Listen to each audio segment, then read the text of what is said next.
conduit. Bien observez ceci maintenant alors que nous tirons vers la fin. Le verset 11. Nous désirons que chacun de vous montre le même zèle pour conserver jusqu'à la fin la pleine espérance, en sorte que vous ne vous relâchiez point, mais que vous imitiez ceux qui, par la foi et la persévérance, héritent des promesses. Maintenant, juste une remarque de plus. Lorsque Dieu fit la promesse à Abraham, parce qu'il ne pouvait jurer par un plus grand que lui, il jura par lui-même et dit, « Certainement, je te bénirai et je multiplierai ta postérité. » Quand Dieu rencontra Abraham, Abraham a reçu cette alliance sans aucun mérite du tout. L'alliance a été conclue avec Abraham. C'est absolument la grâce en tout et pour tout. Abraham n'était pas le meilleur homme, il n'était pas un homme saint, il n'était qu'un homme ordinaire. Mais Dieu, par élection, a choisi Abraham, c'est parce que Dieu l'avait élu. Ce n'est pas qu'Abraham l'avait voulu, ou qu'Abraham avait fait quelque chose, ou qu'il était un homme bon, car il n'avait absolument pas de mérite du tout, mais c'était le choix de Dieu. Dieu avait choisi Abraham. Aujourd'hui, comme je l'ai dit, je pense que nous choisissons nos prédicateurs, nous allons ça et là et disons, eh bien, un des diacres doit partir, cherchons le meilleur homme de cet édifice pour qu'il le remplace. Le pasteur doit être destitué, prenons un meilleur. Parfois, ce n'est pas correct. Quand ils ont choisi un homme pour prendre la place de Judas, ils ont pris l'homme qu'il ne fallait pas. Ils ont pris un homme distingué, Matthias, un grand scribe, un érudit, un diplomate. Ils ont dit, c'est bien lui qui convient pour cette place. Dis donc, il a l'air de l'homme qu'il faut. Mais ce n'était pas le choix de Dieu. Et on a pris cet homme, mais il n'a jamais rien fait pour Dieu. Mais Dieu choisit un petit juif colérique, au nez crochu, qui était venu là, le visage, je vais y aller, je vais les arrêter. Et Dieu a dit, je vois quelque chose en lui, je l'utiliserai. Et Dieu lui apparut là dans cette grande lumière et Paul demanda, qui es-tu, Seigneur? Il dit, je suis Jésus. Il te serait dur de regimber contre les aiguillons. Pourquoi me persécutes-tu? Et Dieu a pris cet homme-là et en a fait un des plus grands hommes qui ait jamais marché sur la surface de la terre depuis Jésus-Christ. C'était là le choix de Dieu. Aujourd'hui, nous essayons de faire un choix. Vous, les églises, vous envoyez tel homme ici et tel autre là-bas. Ce n'est pas ainsi que ça doit être fait. C'est Dieu qui conduit les choses. C'est Dieu en tout, à travers tout, au-dessus de tout. Il ne s'agit pas de ce que déclarent certains documents d'une certaine Église, c'est ce que Dieu a dit à ce sujet qui fait la différence. Dieu a fait une promesse inconditionnelle à Abraham. Et maintenant, attendez. Abraham ne devait rien faire. Dieu avait dit, je l'ai déjà fait. Dieu a fait une promesse à Adam. Il a dit, Adam, si tu ne touches pas à ceci, tu vivras pour toujours. Mais le jour où tu en mangeras, ce jour-là tu mourras. Adam a dit, de toute façon, je me demande tout simplement ce qu'il en est de tout ceci. Il est allé là et en a mangé. Chaque fois qu'un homme conclut son alliance avec Dieu, ou plutôt que Dieu la conclut avec un homme, c'est l'homme qui viole son engagement. Ainsi, Dieu a dû faire quelque chose parce qu'il avait vu ce qu'était l'homme. Et comme ils étaient prédestinés, ils étaient élus, Dieu devait faire quelque chose. Ainsi, Dieu est descendu et a conclu son alliance avec Abraham de manière inconditionnelle. Si ce n'était pas fait de manière inconditionnelle, Abraham serait perdu depuis longtemps. Regardez-le là à Guérard, rétrograde, en train de mentir. Et il donne sa femme à un autre homme pour sauver sa propre peau. Quel homme! Assis là, rétrograde. Dieu lui avait parlé disant, ne quitte pas cet endroit, reste ici. La famine le fit partir de là. Il est allé errer ça là où c'était plus facile. Vous savez ce qui arrive à un homme quand il prend le chemin de la facilité? Il est allé errer là où l'herbe était plus verte. Et quand il est arrivé là, il a dit à ce roi que sa femme était sa sœur, afin de sauver sa peau. Et c'était un mensonge. Et tout homme qui prendrait sa femme pour la donner à un autre afin de sauver sa peau Il était donc là, dans une petite tente rétrograde, en train de mentir, et carrément, il était tout à fait coupé de la promesse et de tout le reste. Cependant, il restait toujours le prophète de Dieu. Et il y avait Abimelech, qui était un homme bon et pieux. Il faisait bien sûr ses prières tous les soirs. Il vit venir là cette grand-mère de 100 ans, redevenue jeune et jolie. Et il dit, « Voilà la fille que j'ai toujours attendue, je vais l'épouser. » Abraham dit, « Tu peux la prendre, c'est ma sœur. » Et elle, c'est mon frère. Il l'emmène donc quelque part, il demande aux femmes de lui faire une toilette complète, de lui mettre de beaux habits, de la ranger comme une princesse. Et il dit ses prières et s'allonge sur le lit, et puis il redresse ses pieds en disant, « Demain, j'épouserai cette belle jeune hébraïque, la sœur de ce garçon-là. Oh, ce sera merveilleux. Oh Seigneur, tu sais combien je t'aime. Ce sera merveilleux. » Mais Dieu dit, « Tu es pratiquement un homme mort. »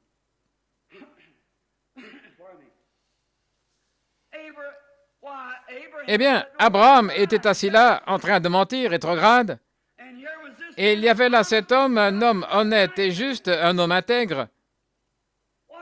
Eh bien, dit-il, « Seigneur, tu connais l'intégrité de mon cœur.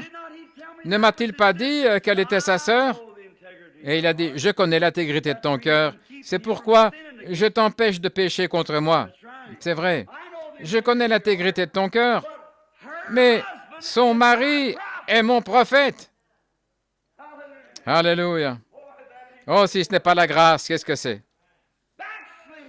Il est rétrograde, il ment et est assis là, mais il est toujours mon prophète. Prends une offrande et va vers lui et rends-lui sa femme, sinon tu es un homme mort. Je n'écouterai plus tes prières. Que lui prie pour toi. Amen. Vous y voilà. C'est mon prophète. Eh bien, vous dites, « Oh, j'aimerais être Abraham. » Si nous sommes morts en Christ, nous sommes la postérité d'Abraham et nous sommes héritiers selon la promesse. C'est vrai. C'est ce que dit la Bible. Voudriez-vous le lire? Eh bien, la Bible dit que la promesse n'était pas seulement faite à Abraham et à ses postérités. Abraham avait sans doute beaucoup de postérités, beaucoup d'enfants. Ismaël était son enfant. Il eut 7 ou 8 enfants d'une autre femme, Kétura, après la mort de Sarah. Mais voyez-vous, la postérité, c'était celle qui était promise, Isaac. Et par Isaac est venu Christ, et nous sommes venus par Christ. La promesse est inconditionnelle. Alors qu'en est-il d'Abraham? Eh bien, ça n'aurait été fini de lui, il lui aurait été impossible de revenir encore. Certainement qu'il aurait été impossible pour Saül de revenir encore si on devait lire l'Écriture de cette façon-là. Voyez-vous? Mais il n'en était pas ainsi. La promesse de Dieu demeure éternellement. Lisons ici juste un instant. Je veux que vous le lisiez, je veux que vous preniez Galates 3,16 et que vous lisiez ceci et que vous voyez ce qu'est la promesse, que vous voyez si oui ou non nous sommes sa promesse. 3,16, écoutez. Très bien. Je vais lire aussi le verset 15. « Frères, je parle à la manière des hommes, un testament en bonne forme, bien que fait par un homme, n'est annulé par personne et personne n'y ajoute. »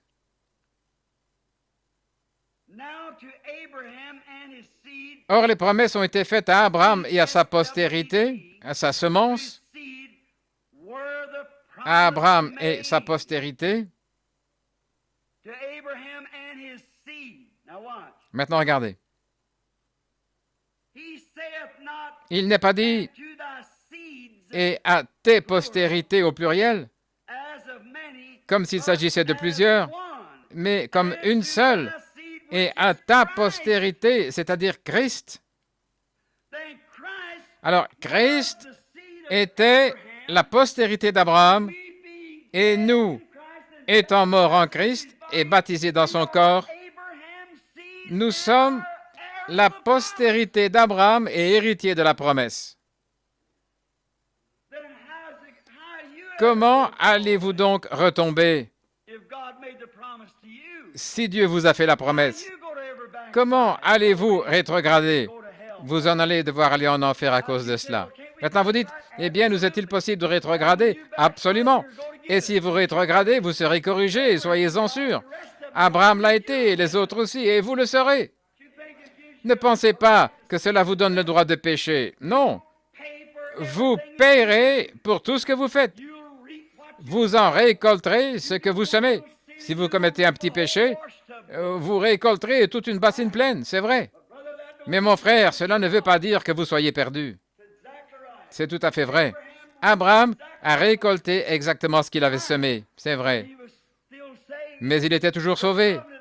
Cette alliance que Dieu a conclue avec Israël, ils ont perdu leur héritage, ils ont perdu la terre promise et sont descendus en Égypte, mais ils n'avaient pas perdu leur alliance. Dieu a dit, je me suis souvenu de ma promesse que j'avais faite à Abraham. Je m'en suis souvenu. Et je suis descendu pour délivrer mon peuple. Voilà Moïse, et dit à Pharaon que j'ai dit, laisse aller mon peuple, je me souviens avoir fait une promesse à Abraham et sa postérité. Et il en est de même pour nous. Ainsi, si vous êtes mort, votre vie étant cachée en Dieu par Christ, il n'y a rien au monde qui puisse vous atteindre. Maintenant, vous pourriez vous conduire mal.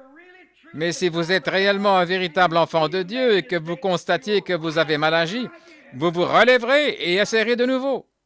C'est vrai. Mais vous ne resterez pas étendu là. Par contre, si vous êtes un lâche, si vous êtes un gratteron, s'il n'y a pas de lève-toi en vous, vous direz, eh bien, ça ne fait rien de toute manière. Le royaume de Dieu est semblable à un homme qui prit un filet et s'en alla à la mer et l'y jeta. Lorsqu'il le retira, il y avait des tortues, des grenouilles, des serpents, des lézards, des araignées et des poissons. Voilà l'Évangile quand il est prêché. C'est comme si le Seigneur disait à un prédicateur comme Frère Graham de passage ici, va dans ce coin-là et prêche pendant un petit moment, Frère Graham, très bien. Il prend son filet, va de ce côté, commence à pêcher, jeter le filet. Je suis en train de tirer, les voilà Seigneur, tu sais ce qu'ils sont. Je tire à nouveau le filet, très bien, les voilà Seigneur.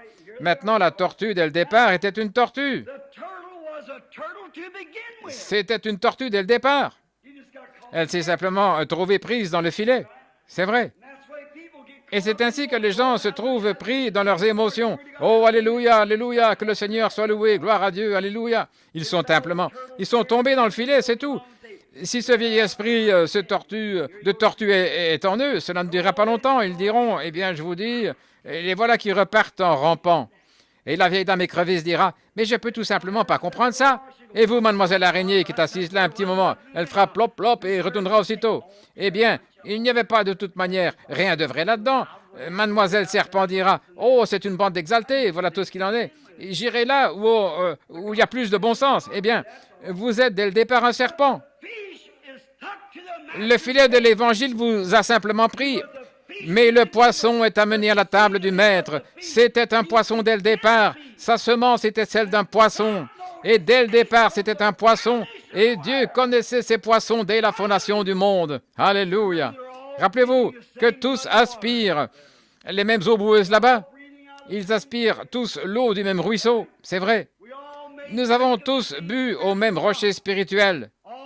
Tous ont bien mangé de la manne dans le désert.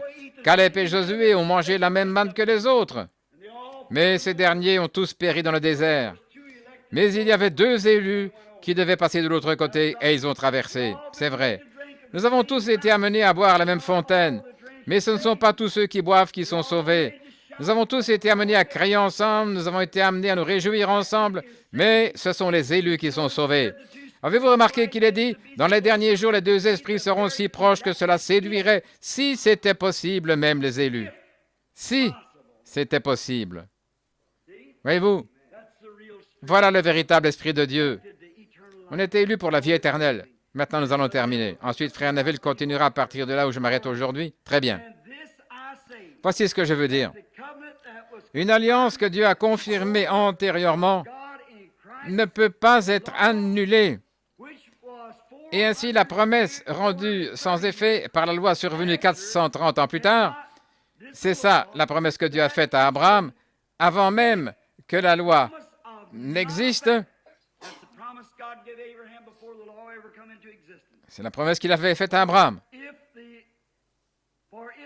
Car si l'héritage venait de la loi, il ne viendrait plus de la promesse.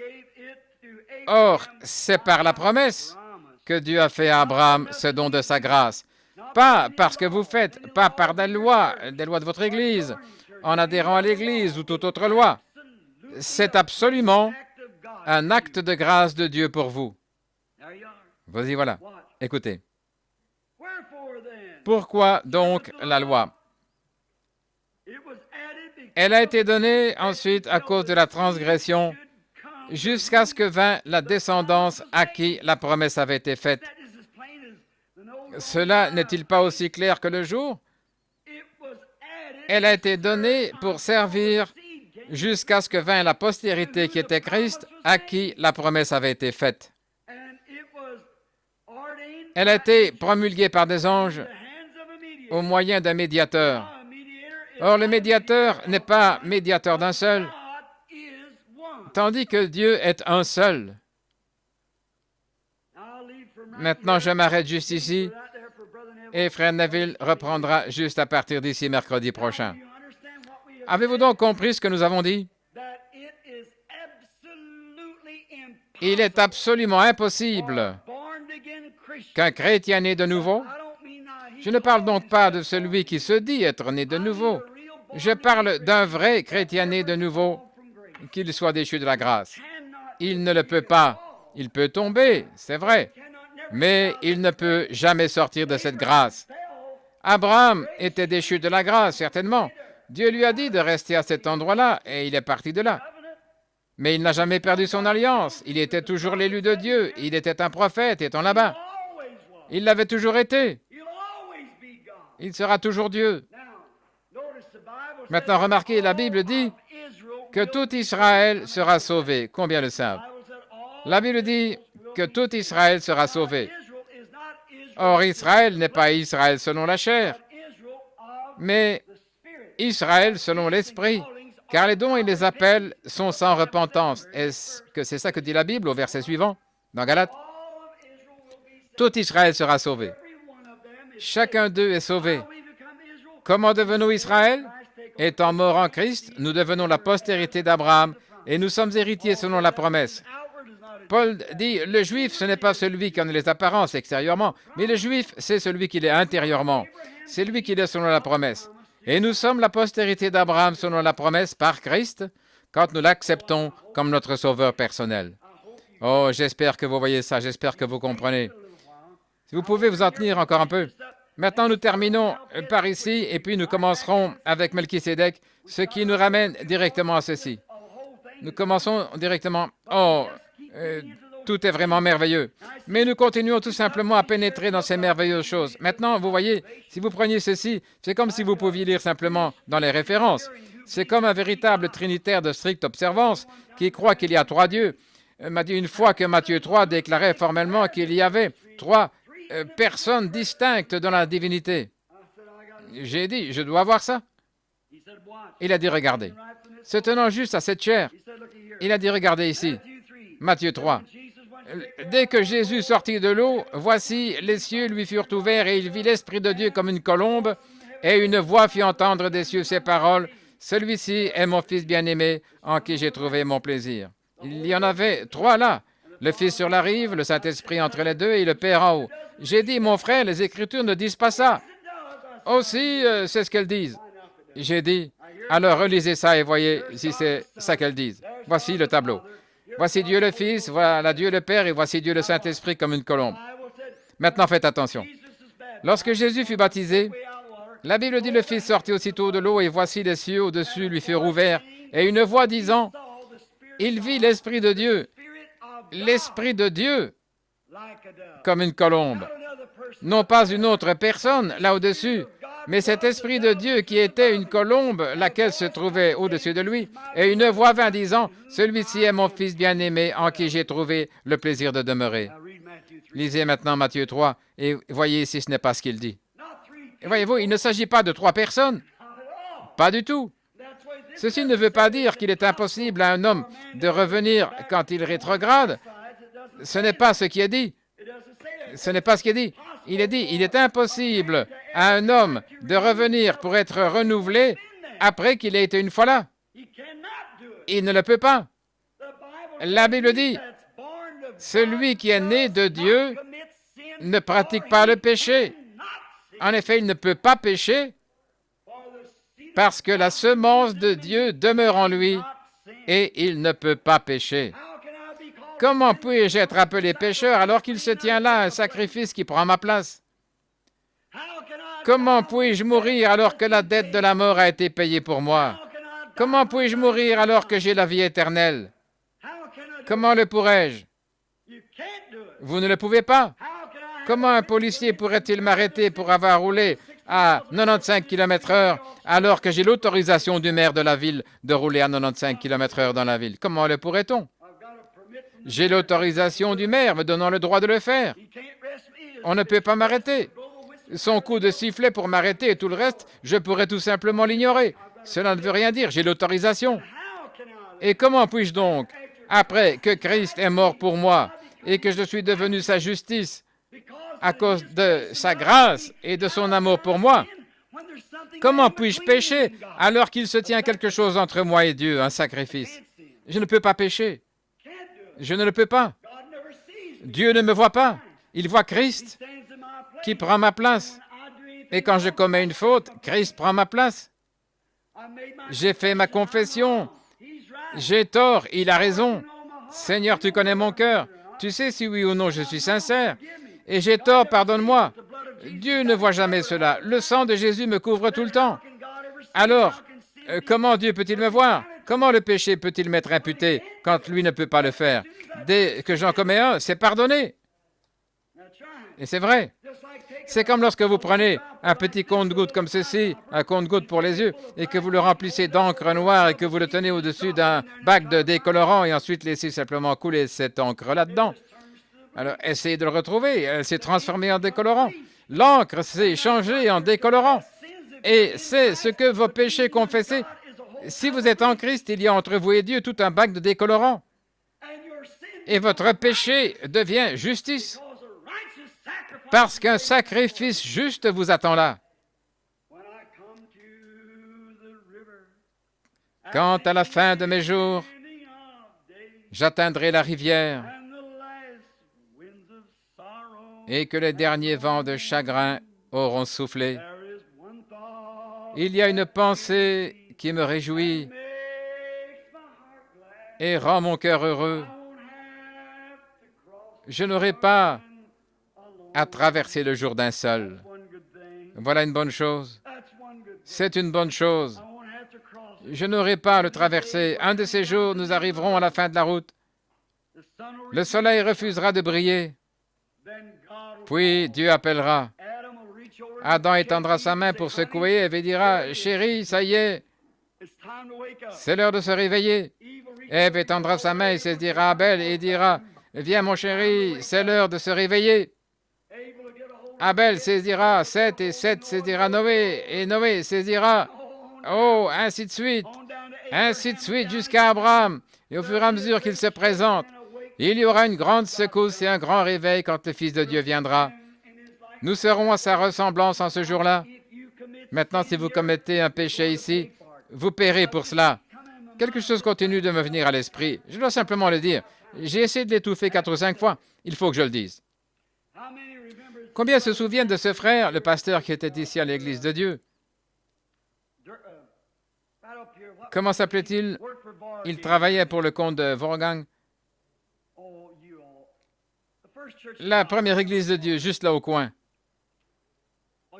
Oh, il vendait des produits Raleigh pendant la dépression. Un homme vraiment pieux et saint. C'est Frère Smith qui l'a remplacé là-bas. Je dirai son nom dans quelques minutes. C'était un homme sauvé par Dieu.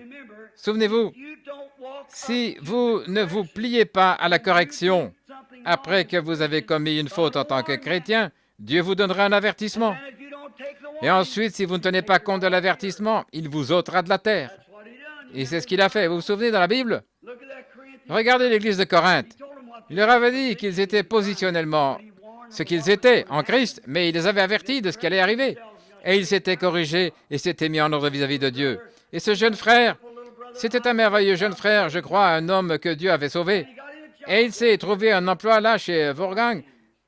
Si certains membres de sa famille sont présents ici, j'espère que vous ne pensez pas, je ne vous connais pas si vous êtes présent ici, mais Ramsey, frère Ramsey. Combien se souviennent de frère Ramsey de l'Église de Dieu là? Certainement vous vous souvenez, un merveilleux jeune homme.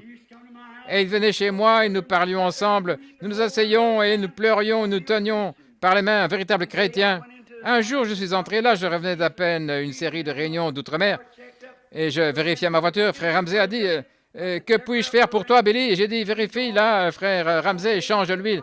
OK, a-t-il dit, c'est parfait. Il a ajouté, tu as eu de belles réunions. J'ai dit, oh frère Ramsey, c'était merveilleux. J'aurais souhaité que tu m'accompagnes à de ces jours. Pourquoi ne viendrais-tu pas avec moi? Et il a dit, je ne sers plus le Seigneur, Billy. Je me suis retourné, j'ai dit, qu'est-ce que tu as dit? Et il a dit, je ne le sers plus. Et puis il s'en est allé. Je me suis dit, oh oui, il s'en va. Je suis passé, je suis revenu. Je suis monté dans ma voiture et arrivé à la maison, j'ai commencé à y penser. Je ne sers plus le Seigneur. Le Seigneur a mis dans mon cœur de retourner lui reposer la question. J'ai dit, Méda, garde la maison. Je suis entré, je suis monté dans la voiture et je suis retourné là-bas. Je me suis à nouveau arrêté. Je suis entré chez Wolfgang. J'ai dit, frère Ramsey, je veux te poser une question. Il a dit, très bien, Billy. Tu venais de dire il y a un instant que tu ne sers plus le Seigneur. Tu me taquinais simplement, n'est-ce pas? Il a dit non. J'ai dit, frère Ramsey, tu ne parles pas sérieusement. Il a dit si. J'ai dit, tu ne l'aimes pas? Si je l'aimais, je le servirais, n'est-ce pas, Billy? Et il s'est éloigné. Il dit, dis donc, frère Ramsey. Il a dit, je ne veux plus en parler. Je suis rentré à la maison, je suis entré dans une chambre, j'ai fermé la porte. Oh, vous savez, ce qu'on peut être vraiment abattu, comme un enfant à qui on a arraché des biscuits ou quelque chose comme ça. Vous savez, je me suis dit, quoi? C'est pas possible. Certainement que quelque chose est arrivé à frère Ramsey. Et il y a un jeune garçon de couleur appelé Jimmy, il fréquente cette église. Vous savez, il boite un petit peu. Son nom m'échappe. Il travaille ici chez Wolfgang, il conduit une dépanneuse. Il m'a rencontré, il m'a dit, vous savez, référent Branham, il a dit, je ne sais pas ce qui se passe avec notre docteur Ramsey. Il a dit, je lui ai parlé l'autre jour et j'ai dit, tous par ici, nous avions peur d'ouvrir même la bouche. Vous avez été un homme pieux. Mais il a pris sa licence de prédicateur, il s'est dirigé vers le panier, l'a déchiré et l'a jeté dans le panier en disant, je ne veux plus rien avoir là-dedans. Il a dit, hé, monsieur, dites donc, vous ne devriez pas faire ça. Et il a dit, oh, Jim, j'en ai fini de servir le Seigneur. Et il continue en disant, vous ne parlez pas sérieusement. Puis il m'a parlé disant qu'il était venu pour rôder ses soupapes le jour de la fête du travail, je crois que c'était ça. Et il a dit, eh bien, je veux que tu viennes m'aider, Jim. Il a répondu, je vous aiderai quand je serai revenu de l'église, mais tout d'abord, je vais à l'église. Il a dit que lorsqu'il est revenu, M. Ramsey rôdait les soupapes de sa voiture et lui a dit, Jimmy, va de l'autre côté de la rivière, les cafés sont fermés ici, va de l'autre côté et achète-moi une caisse de bière. Il a dit, M. Ramsey, j'ai été coupable de beaucoup de choses, mais jamais je ne serai coupable d'acheter une caisse de bière pour un serviteur du Seigneur. Il a dit, non, monsieur, je ne ferai jamais ça.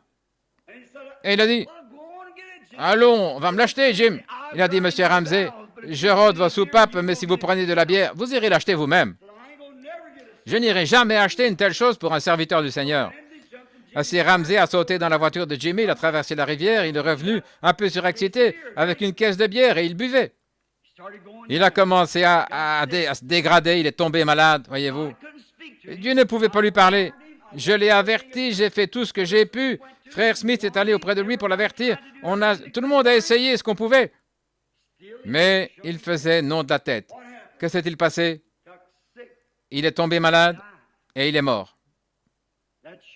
Cela montrait qu'il était sauvé. Si Dieu ne pouvait le ramener à l'obéissance, il devait l'ôter de la terre et le ramener à la maison. C'est exactement ce que dit la Bible. C'est ce que la Bible promet. Si vous ne supportez pas la correction, vous devrez rentrer à la maison. Ainsi, Dieu ne peut pas vous perdre après qu'il vous a sauvé, mais il peut abréger vos jours ici-bas et vous faire payer pour chaque péché que vous avez commis. Ainsi, si vous péchez, vous allez devoir payer pour ce que vous avez fait. Souvenez-vous de ça. Maintenant, que le Seigneur soit avec vous. Je crois ce soir que frère Ramsey était sauvé. Je le crois absolument. Mais il ne voulait tout simplement pas obéir à Dieu. Et comme il ne voulait pas obéir, Dieu devait le ramener à la maison. C'est tout ce qu'il y avait à faire. Pourquoi? Il aurait couvert d'opprobre et de honte le sang par lequel il a été sanctifié. Est-ce vrai? Il aurait tenu pour profane l'alliance. C'est exactement ce que dit cette lettre aux Hébreux. Il est impossible qu'il soit perdu. Néanmoins, il aurait apporté la honte et le déshonneur. Aussi Dieu devait-il l'ôter de la terre et le ramener à la maison. C'est exactement ce qui devait arriver. Maintenant que le Seigneur vous bénisse alors que nous inclinons la tête.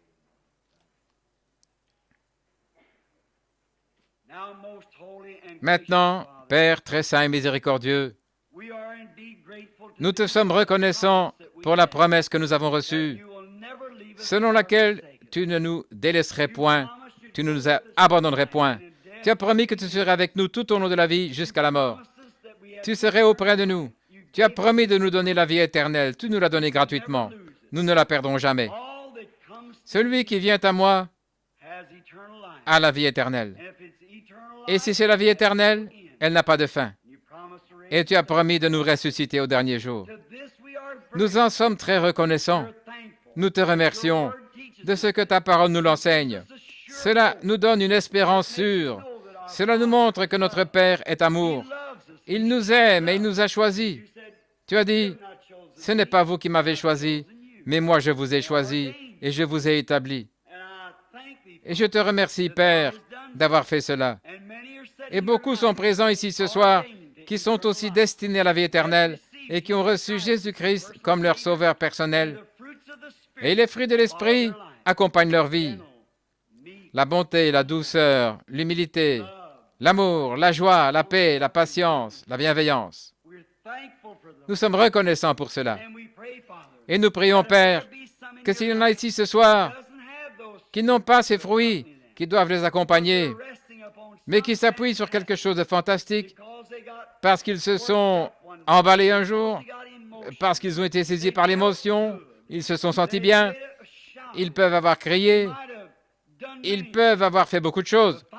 Mais, Père, s'ils n'ont pas les fruits de l'Esprit, qui les gardent chaque jour dans un amour constant, pardonnant à leurs ennemis, redressant leurs torts et vivant paisiblement dans l'amour, étant doux et gentils les uns envers les autres, ayant un zèle pour l'Église, un amour pour Christ et pour ses enfants.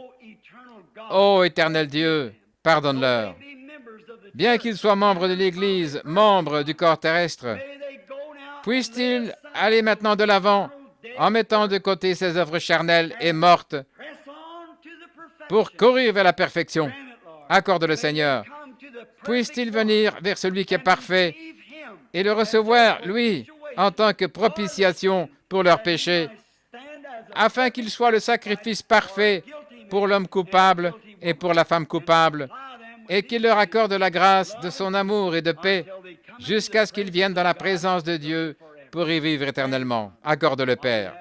Pendant que nous avons la tête inclinée, s'il y a quelqu'un qui aimerait échanger une vie charnelle d'ordonnances, de baptême, de sensations, de petites choses charnelles comme ça, contre un véritable cœur rempli d'un amour réel, et que vous pourriez aller vers votre ennemi le plus acharné, mettre vos bras autour de lui et lui dire « Mon frère, je prierai pour vous, je vous aime ». Si vous désirez échanger cette expérience de choses charnelles contre une véritable expérience d'amour, voudriez-vous lever la main vers Dieu et dire « Oh Dieu, prends-moi ce soir et fais de moi ce que je dois être. Je prierai pour vous juste ici à la chair. » Voudriez-vous que l'on prie pour vous? Levez la main. Que Dieu vous bénisse là au fond, monsieur. Que Dieu vous bénisse, mon frère. Quelqu'un d'autre? Que Dieu vous bénisse. Ça fait des années que je viens à l'église. Que Dieu vous bénisse. Que Dieu vous bénisse là, frère. Là, jeune dame. Je demanderai à Dieu de me rendre paisible. Êtes-vous vraiment furieux? Êtes-vous de mauvaise humeur? Doutez-vous? Vous agitez-vous? Vous demandez-vous si c'est vraiment réel ou pas? Quand vous venez à Christ, venez-vous avec une pleine assurance, avec un cœur plein d'amour. Vous approchez-vous de lui sans peur en disant « Je sais qu'il est mon Père et il n'y a pas de condamnation. » Vous êtes passé de la mort à la vie, vous le savez, et vous examinez votre vie.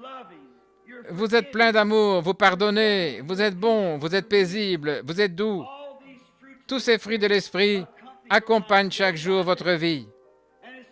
Et dès que vous faites quelque chose de mal, oh là là, dès qu'il vous vient à l'esprit que vous avez mal agi, mettez rapidement la chose en ordre à l'instant. N'attendez pas une minute de plus. Allez directement mettre la chose en ordre. Si vous ne le faites pas, eh bien, vous n'avez pas l'esprit de Christ. Vous pourriez être une brave femme, vous pourriez être un brave homme, vous pourriez être bien considéré dans l'Église et considéré dans votre entourage. Mais êtes-vous allé à cette perfection au point où vous placez toute votre confiance en Christ? Et il vous donne simplement le sceau. Abraham crut Dieu, et cela lui fut imputé à justice, et Dieu lui donna le sceau de la circoncision comme confirmation.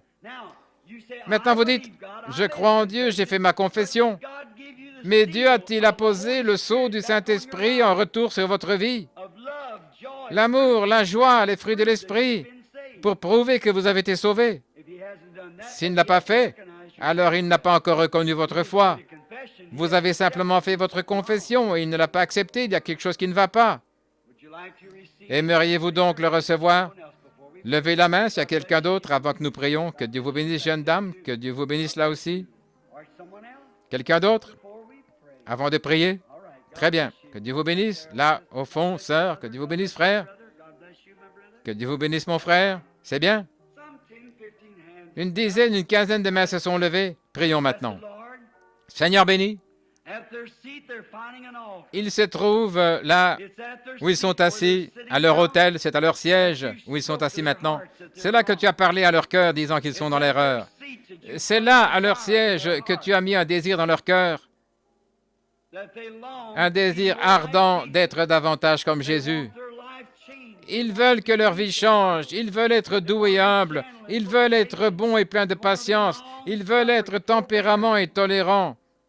Ils veulent être tellement comme des chrétiens, tellement comme Christ, que le monde dira quand ils passeront dans la rue, « Cet homme est vraiment un chrétien, cette femme est vraiment une chrétienne. » Oh, ce sont des gens les plus aimables, les plus humbles et les plus doux.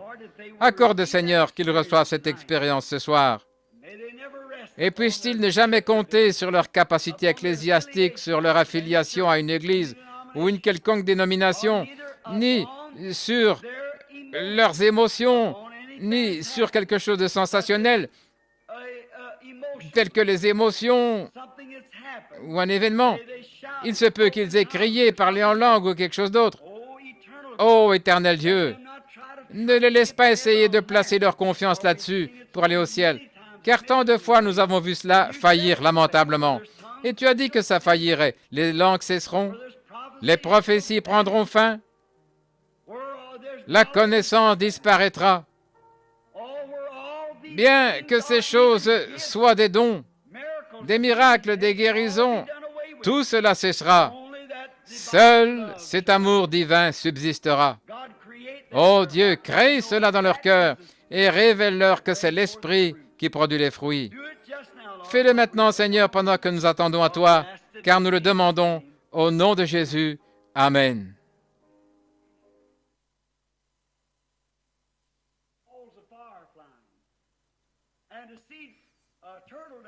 Oh, des boules de feu qui voltigent et voir des tourterelles faisant des va-et-vient dans la salle et voir Christ apparaître avec des épines dans ses mains. Oh, saviez-vous que c'est du trucage de l'Antichrist? Il a dit, quand ces choses commenceront à arriver, redressez-vous, votre délivrance approche. Voilà donc la raison pour laquelle j'aime mettre à profit chaque minute pour l'Église, pour vous fortifier. Il se peut que Frère Neville ne soit pas toujours avec nous. Je crois que Frère Neville est un bon et solide enseignant de l'Évangile. Nous ne savons pas ce qui se glissera à cette chair. Et si cela arrivait effectivement, mes brebis connaissent ma voix. Restez avec cette parole. N'abandonnez jamais cette parole. Tenez-vous-en strictement à elle. C'est pour la liberté que Christ vous a affranchi. Demeurez ferme. Ne vous laissez pas mettre encore sous le joug de la servitude et tout le reste. Demeurez ferme et libre. Que Dieu vous bénisse. Nous n'avons rien à craindre dans ce monde. On se demande toujours, j'observe les gens qui viennent pour compris. Pour eux, ils se glissent dans la ligne de prière. Dès qu'ils apprennent qu'il y a une campagne de guérison, ils entrent dans la ligne de prière. Et ils entrent dans une autre ligne de prière. Je ne les condamne pas. Ils essaient de trouver un soulagement, mais ils s'y prennent mal. Vous faites le contraire de ce que Dieu vous a demandé de faire, voyez-vous. Quand vous vous approchez avec assurance du trône de grâce et que vous croyez que ce que vous avez demandé, vous le recevrez, tenez-vous-en à cela. C'est de cette manière qu'il faut faire. Il ne s'agit pas simplement d'aller de mission en mission, d'église en église et de campagne en campagne. Eh bien, ils ont transformé ces campagnes de guérison comme un tas de non-sens. Certainement. On en arrive au point où des gens intelligents se retournent et se demandent ce qu'il en est de tout ça. Dieu ne veut pas ces choses-là. La guérison ne devrait pas s'exercer que dans des campagnes. La guérison devrait s'exercer dans chaque église locale. Tous ces dons doivent opérer. Mais ne perdez pas la tête avec ces dons. Ne prêtez aucune attention aux dons. Dieu veut que vous utilisez pour quelque chose, mais cherchez le donateur. Une fois, Martin Luther, après avoir parlé en langue, on lui a demandé pourquoi il ne prêchait pas cela. Il a dit, si je prêchais cela, mes gens rechercheraient le don au lieu du donateur. C'est vrai. Une fois, Moody, en parlant, et comme il prêchait tellement sous l'inspiration, il parlait en langue. Il a dit, oh Dieu, pardonne-moi d'avoir marmonné des paroles insensées. Certainement. Voyez-vous, ils avaient ces choses. Nous croyons ces choses. Mais elles doivent être mises à leur place et elles ne peuvent être établies comme des évidences. Il ne reste plus rien dans la Bible comme évidence du Saint-Esprit, excepté les fruits de l'Esprit. Trouvez un passage où Jésus a dit cela. Oui, monsieur. L'évidence du Saint-Esprit, c'est le fruit de votre esprit. Jésus l'a dit. C'est à leurs fruits que vous les reconnaîtrez. Et le fruit de l'Esprit, c'est l'amour, la joie, la paix, la longanimité, la bonté, la paix, la bienveillance, la douceur. Mais le fruit de l'ennemi, c'est l'hostilité, l'inimitié, la malice, les disputes et tout le reste. Voilà les fruits de l'ennemi. Si vous pouvez juger par votre manière de vivre où vous en êtes avec Dieu. Si tout votre cœur est amoureux de lui, et si vous l'aimez, et si vous êtes bon et vivez avec lui chaque jour, vous savez que vous êtes passé de la mort à la vie. S'il n'en est pas ainsi, et si vous agissez autrement, vous êtes tout simplement en train d'imiter un chrétien. C'est vrai. Et toutes les imitations charnelles seront certainement dévoilées. Nous savons cela. Ne menez donc pas ce genre de vie. Vous ne devez pas le faire. Pourquoi accepteriez-vous un substitut alors que tous les cieux là-haut sont pleins de bonnes choses et de choses réelles? Certainement. Laissez-moi choisir Dieu. Voilà ce que je désire. Amen. Maintenant, quelqu'un est-il venu pour qu'on prie pour lui? Si oui, levez la main. Nous avions eu le service de guérison ce matin. Cette dame-ci? Très bien, sœur. Voudriez-vous vous avancer? Et que notre frère, l'ancien, ici présent, pourriez-vous venir maintenant pour oindre d'huile?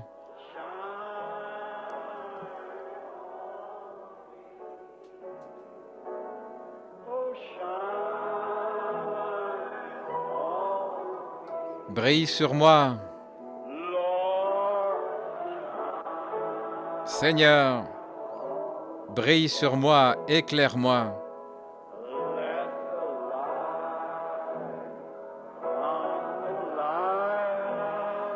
Que la lumière du phare brille sur moi.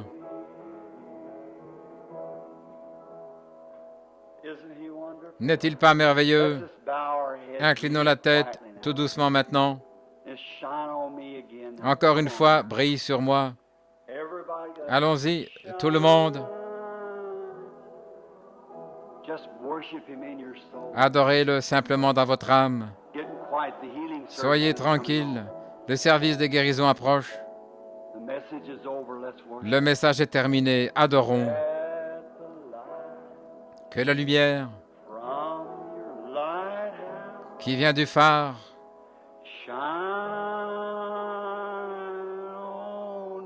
brille sur moi.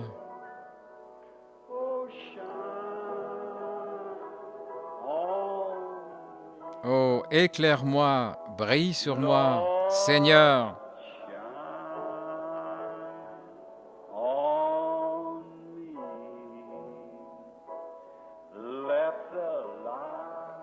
Que la lumière du phare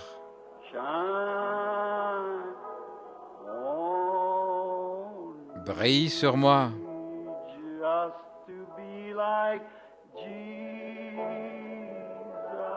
Être comme Jésus. to be like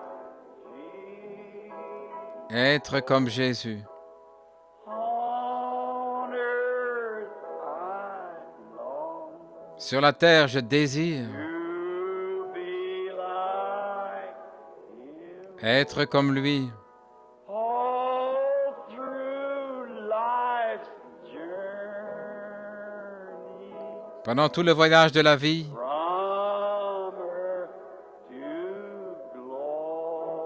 glory, de la terre à la gloire, I only ask je demande seulement to be like. d'être comme lui. We walk in the light, Nous marchons dans la lumière, such a beautiful light. une si belle lumière. Come where the dewdrops of mercy are bright. Viens là où les gouttes de la miséricorde étincellent. Shine all around us, Viens tout autour de nous, day and night. nuit et jour. Jesus, Jésus, the light of the world. la lumière du monde. All ye saints of light proclaim Vous tous, saints de la lumière, proclamez the light of the world. Jésus, la lumière du monde. Then the bells of heaven Alors les cloches du ciel vont sonner. Jesus, the light of Jésus, receive us, la lumière. Lord, as we worship thee. reçois-nous, Seigneur, pendant que nous t'adorons.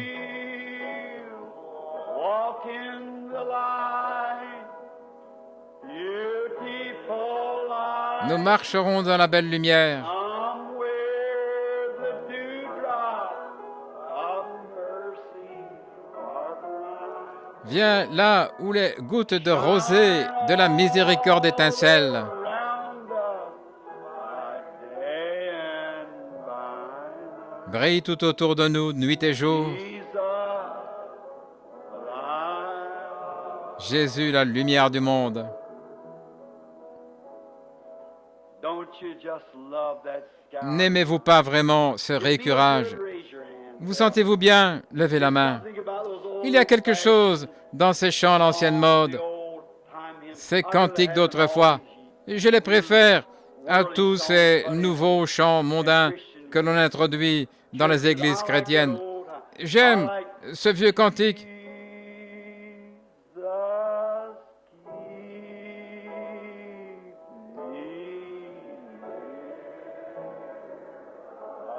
Jésus, garde-moi près de la croix.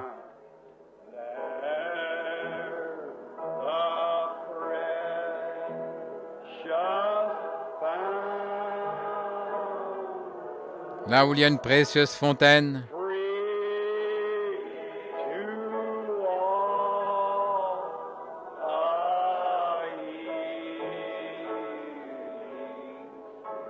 gratuite pour tous, un fleuve qui guérit.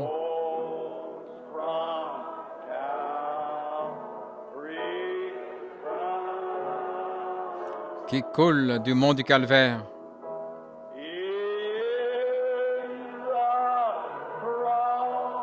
À la croix,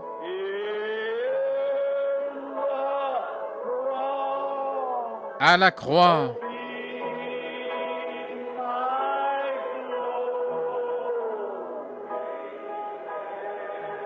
sois ma gloire à jamais.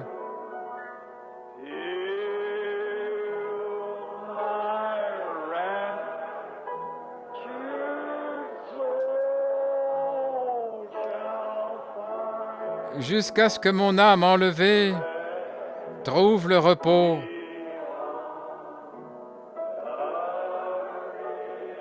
Au-delà du fleuve.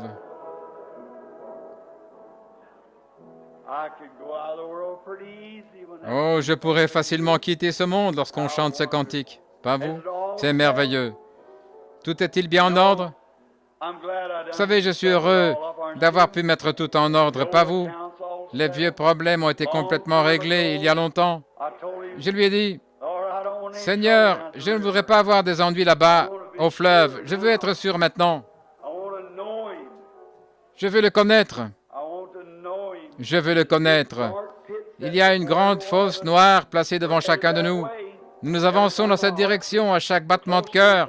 Nous nous en rapprochons de plus en plus. Mais quand j'arriverai là, je ne veux pas me dérober comme un lâche. Je veux m'envelopper des vêtements de sa justice et y faire face, sachant ceci, que je le connais dans la puissance de sa résurrection. Et quand il appellera, je sortirai d'entre les morts. Ma foi regarde à toi, chantons-le.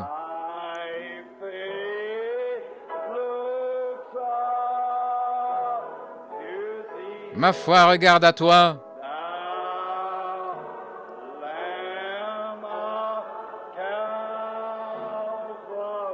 Toi, agneau du calvaire.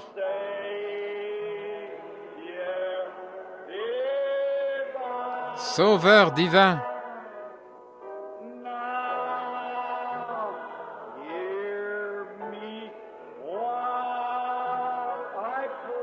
Maintenant, écoute-moi alors que je prie.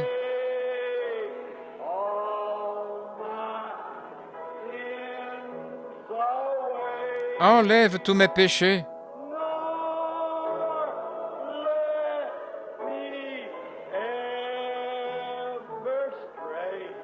Ne me laisse jamais m'éloigner de toi.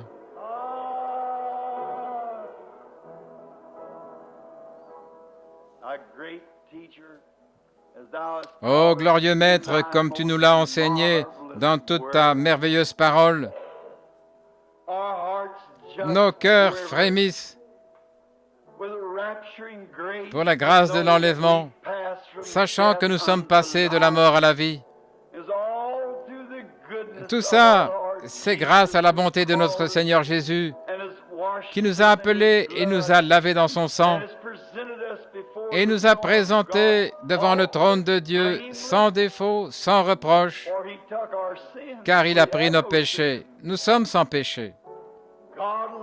Dieu a mis notre iniquité sur lui, et il a été meurtri pour nos transgressions. Oh, combien nous l'aimons, le grand agneau de Dieu.